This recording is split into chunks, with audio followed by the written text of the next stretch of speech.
मेरा नाम मुख्तियारा बीबी है ते मैं आदा जड़ा कोई मिहनत मजूरी लभे मैं कर लैनी है। मैनू कार कमाउण के देने वाला कोई नहीं हैगा। कोई दिहाड़ी धप्पे दी हैगी है, जे कोई मैनू कोई लभ जाए तो कर लैनी है।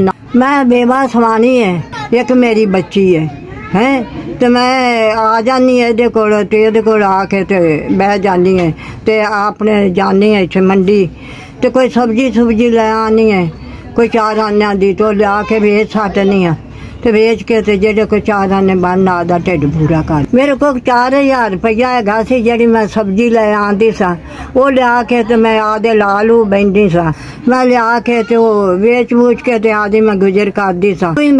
ते मैनू टाइफाइड बुखार हो गया सी ते जेडे ना हुण मेरे को कोई काम कार नहीं हुंदा हैगा।